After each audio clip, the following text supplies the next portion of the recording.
doing today? Y'all, it's the news is a little slow right now. Mostly. I mean, there's some stuff going on, but the big stuff is kind of back burner for the moment. Uh no real new developments on Epstein. We already talked about the Obama the revelations about Obama and Russia Gate, and we just covered that yesterday. You know, we hope to see more there, but there's no new development there.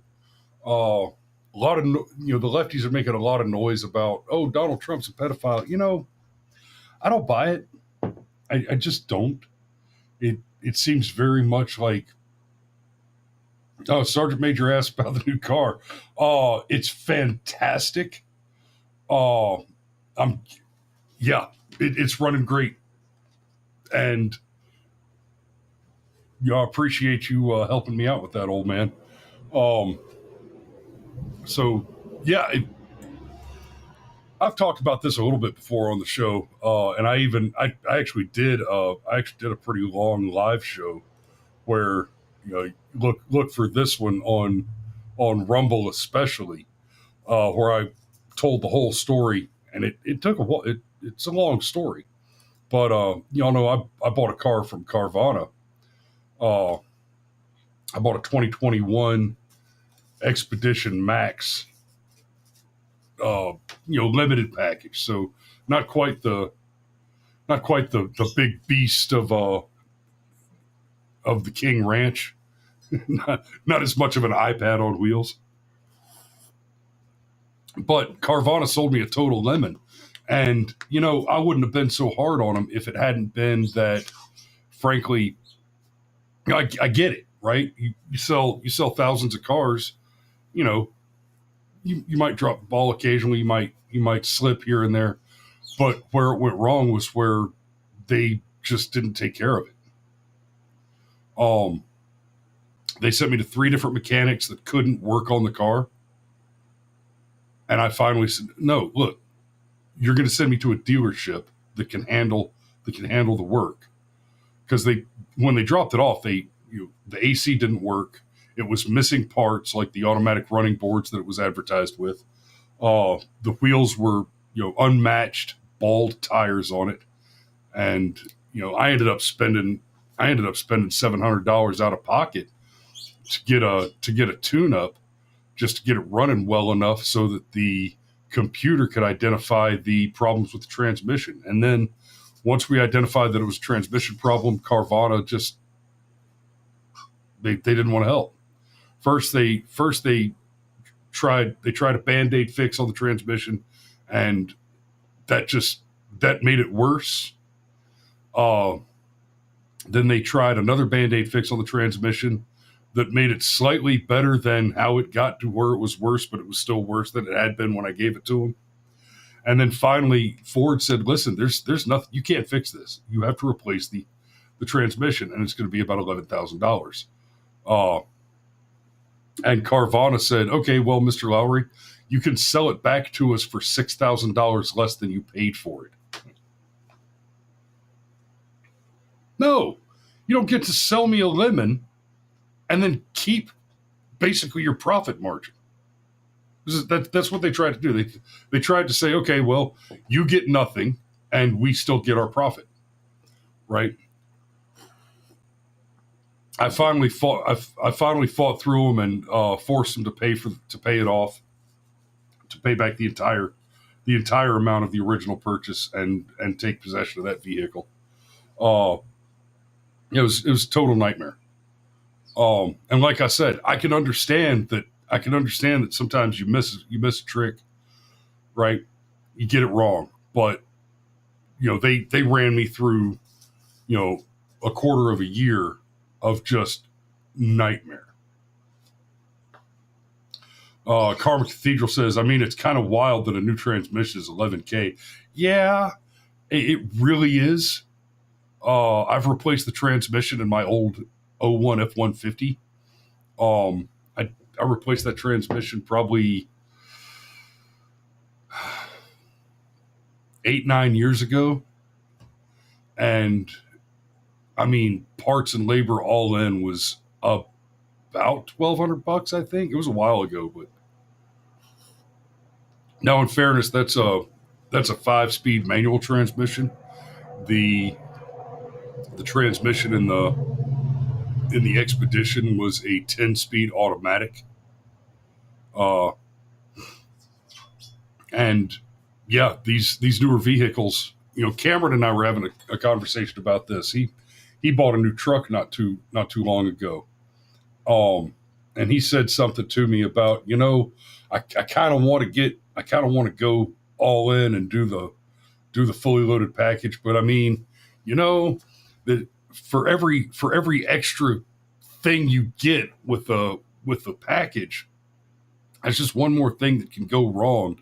And on newer vehicles, it costs a lot of money. And I pointed out, when you're talking about new vehicles, when you're talking about anything that's 2015 and later, if you do the luxury package, then yeah, sure, you got a sound system, you've got all these bells and whistles, right? Your keyless entry might stop working, and you have to actually use a key to open it, or whatever.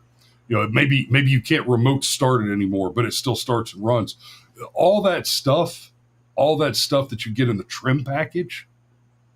If something goes wrong with that, well, you've still got a running vehicle. So but all the computers under the hood, those are the same from the base model all the way up through the King Ranch or whatever your make equivalent trim package is.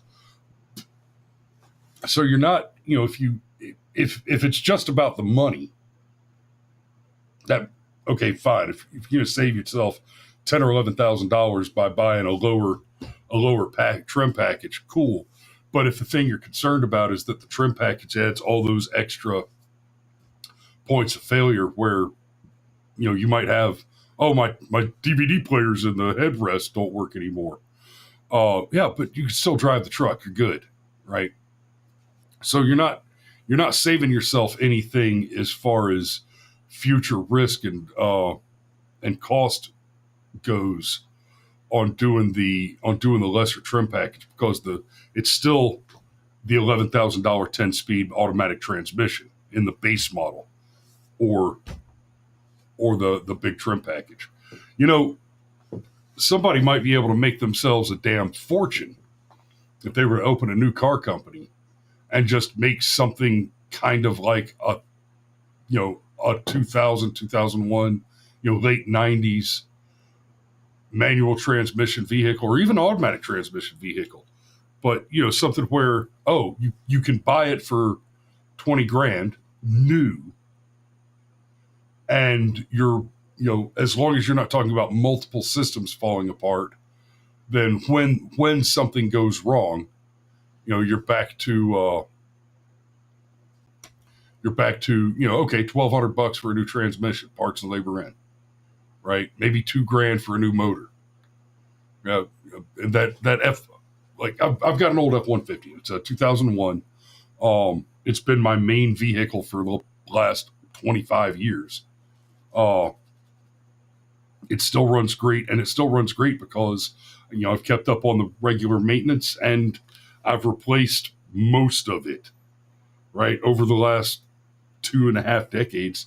It's got a new motor, a new transmission, new suspension, new water pump, new air conditioner, new heater, new everything. Sergeant Major says in Europe they still have mostly manual transmission in small cars and trucks. Yeah, and speaking of Europe, old man, there is a button on the steering wheel that switches the speedometer readout from miles per hour to kilometers per hour that I bumped unwittingly day before yesterday, or Saturday. I was driving through downtown Eatonton, or I'd just gotten out of downtown Eatonton, and there's that spot where you pass the Ingalls, and in like a quarter mile it goes 35, 45, 55, 65. And I had bumped that button, and I wasn't really paying attention to the speedometer. I was just paying attention to, I know how fast I'm going. And then I looked down, and it said I was doing like 120. Like, wait, what? No. Oh, it says kilometers per hour. Okay. Okay, I'm good. I'm good. The old man points. Yeah, needs another muffler. The Ford, the F-150. Yeah, I was joking with my mechanic the other day. I said, "Oh yeah, this you know this new truck I got, this new Expedition I got. It's not it's new to me. It's 2018. It's in great shape, but see, it's got all kind of fancy stuff on it that I'm not used to. With like that automatic transmission. It's got automatic air. I'm used to having a manual transmission, manual air conditioning, right? It's got all kind of fancy stuff on it. It's got like an iPad in front of it. It's got a muffler, all kind of newfangled shit I'd never heard of. But yeah. So yeah, old man, I'm enjoying the hell out of the new car, and I appreciate you giving me a ride to pick it up and everything to help me out. Pit Danny asks, "Do I have seat heaters?" Dude, and coolers. There's two buttons. One of them heats the 2010 Town and Country that I got my wife in 0405. It had the seat warmers, and we thought those were pretty cool. This thing has the seat warmers, but it's also got the seat coolers where it just blows cold air up the back of your shirt, and that's fucking money.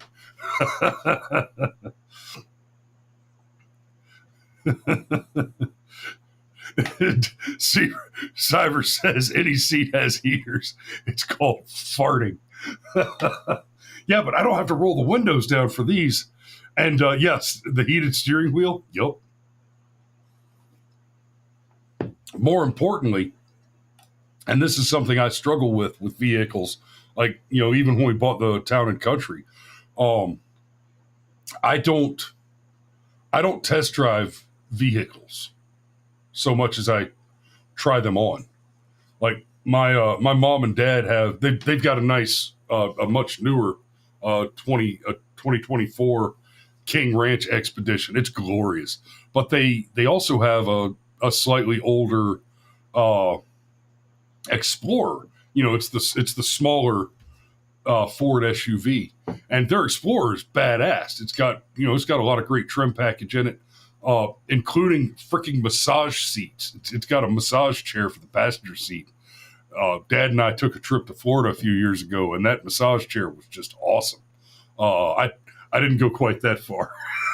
I don't have a massage chair in my Expedition, but the when I was shopping for the cars, when I bought the one from Carvana, one of my biggest concerns is just, am I going to be able to get my big ass in there? I'm 6.5 feet tall. Like one of the y'all, I went to Six Flags. We got a season pass a few years ago, and the wife and I think this was before Michael was born, so that's been almost 11 years ago. But we got the season pass. We took the girls when they were little to Six Flags, and they had a ball up and down the kids area doing the miniature Tower of Terror. It's like the Tweety Bird drop or something. And my eldest, Vera, who's just very tall. She's a very tall girl. I mean, she's 15 now, and she's just over 6 feet tall. We wanted to go on some roller coasters. We would get on the Great American Scream Machine, and I was a little concerned because I put on some weight since I got out of the Army. I was a little concerned that I was going to get in there and I was going to try to get in the roller coaster and not fit because I'm a disgusting fat ass. I'm being a little hard on myself, but I was about 50 pounds heavier at the time. And I was surprised to learn, I'm not too fat for the roller coaster. I'm too tall. The space between the back of the seat and the back of the seat in front of you is shorter than the space from the back of my ass to the front of my knee. I couldn't sit down in it because I'm just my my upper leg is too long to get in the roller coaster. That surprised me a bit. So yeah, when I go car shopping, I'm trying them on to see if they fit. Mom and Dad's, the Expedition fits great. Mom and Dad's Explorer, it's like a straitjacket. I can't stand driving that thing. And now that Sergeant Major and I have both have Expeditions, I should never have to drive the Explorer again. I'm pretty happy about that shit too. So, okay. Slow news week, slow news day. I actually did have something I was going to talk about a little bit this morning. Uh, because this is kind of the cause du jour for the lefties today. They're going on about Stephen Colbert being canceled.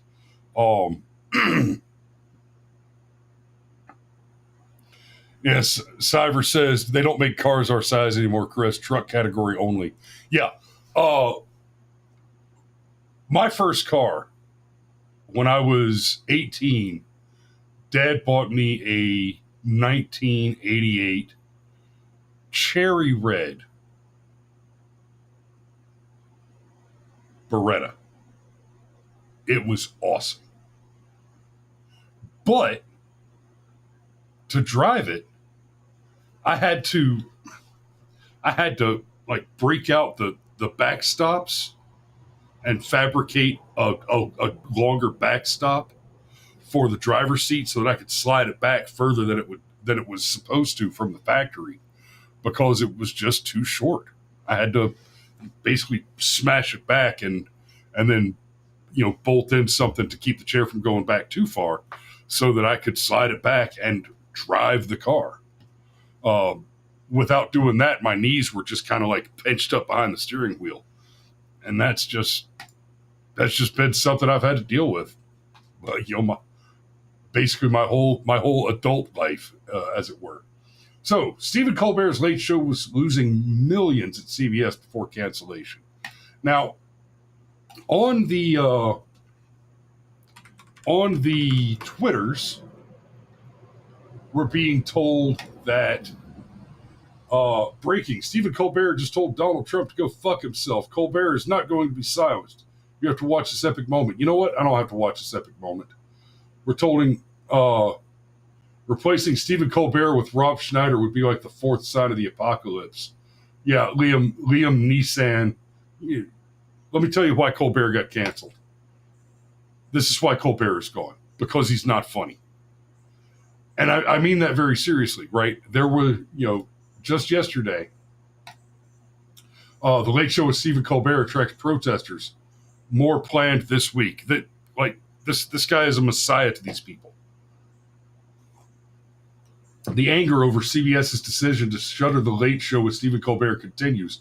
On Monday, protesters gathered outside the Ed Sullivan Theater in New York City to shout, "Colbert stays, Trump must go." Signs like "I support Colbert," right, etc.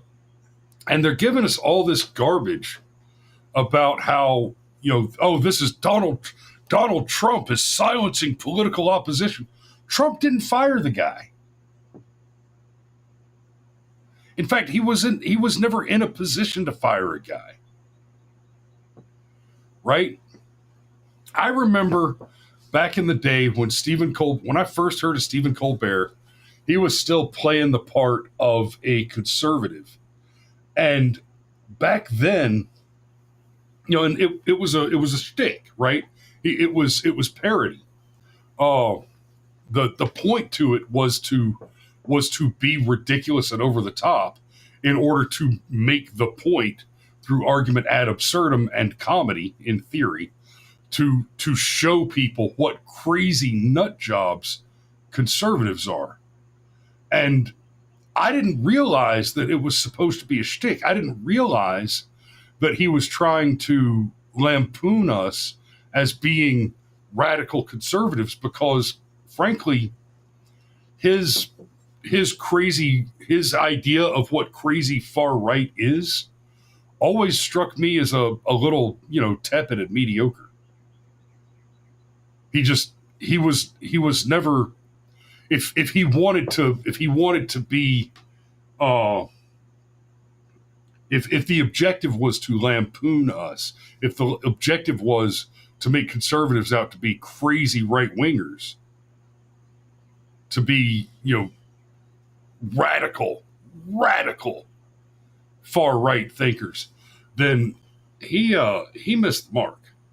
He really did, because what he used to describe in lampooning conservatives was really just a very mediocre, constitutional, conservative, reasonable, free America, right?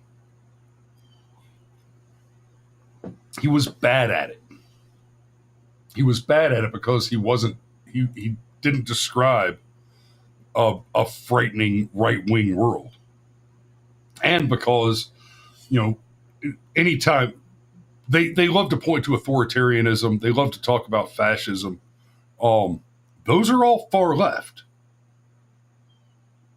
right? I mean, the basic tenets of the far left are centralized government, massive government control, wealth redistribution. You can't have a far right authoritarian regime. Never has existed because it can't exist. Right? That's like it's basically it's an oxymoron. Right? I almost started to draw.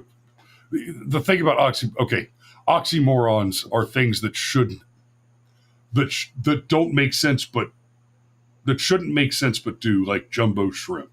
There is, in fact, such a thing as a shrimp, because we use the word shrimp to refer to something as being small, because shrimp are small creatures. But there are some shrimp that are larger than others. That's what oxymoron is. An oxymoron is a thing. It's not a thing that's impossible because the two words are opposite. It's a thing that shouldn't make sense but does. Right? So, here's the truth. Colbert's Late Show was losing millions. Millions. To be precise, it was losing about $40 million a year. The Late Show, a fixture of the network for over 3 decades, was racking up losses of tens of millions of dollars per year, and the gap was growing fast, according to 2 people familiar with the show's finances. Like other late night shows before it, The Late Show was canceled when the network could not figure out how to make the finances work in an entertainment world increasingly dominated by streaming. There is some truth there. There is some truth there. But the fact is, they've been losing that money for a decade. So what's really happened is they finally had to bite the bullet and say, okay, there is no amount of money that can be invested to beat Donald Trump by insulting him. It's not popular. Right? Karma Cathedral losing $40 million a year. What is this? The WNBA? Yeah, exactly. Funny thing, you'll hear. We should have talked about the WNBA a bit when we did the feminism show on Saturday, because it's a great example of the wage gap myth. Right? A bunch of women came out on the court over the weekend, and they were wearing shirts that said, "Pay us what you owe us."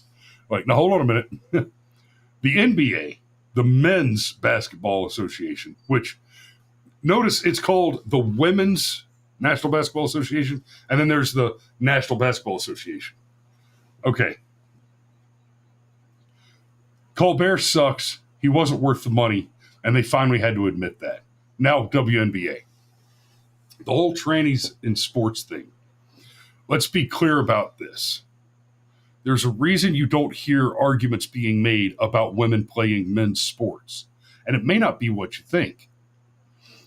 It's not just that if a woman dresses like a man and then goes to try out for the team, she's not going to make the cut because she cannot compete with the men. It's much better than that. If you want to be in the women's NBA, or any other women's sport, you have to be a woman. And then, after having been a woman, you go and compete with other women to see who the best women are, and that's how you get drafted into the sport. In all what we call men's sports, none of them have a gender requirement. There is nothing in the rules to stop women from trying out for the NFL, the MLB, the NBA, any of it. There is no bar to entry for women to compete in men's sports because there are no men's sports. The simple fact is, women cannot compete with men. And that is true as a broad general statement in the category of physical activities. But then you get to the conversation about professional sports. We're not talking about, grabbing a football and throwing the pigskin in the backyard with your buddies who are a bunch of fat drunks. We're talking about professional sports where everybody that's getting drafted, with a very, very few exceptions, had started playing when they were very young and has bent the entirety of their will and effort toward being exceptional, and coupled that with winning the genetic lottery on being larger and stronger than every other young man who tried to bend his entire will and effort toward that end. Right? Just like you can have a little boy whose dream is to be an NBA player, and he plays every day, he practices, he's a great shot, he's brilliant in a very technical sense. But then his last growth spurt peters out and he's only 5 feet tall, and his chances just got real fucking slim.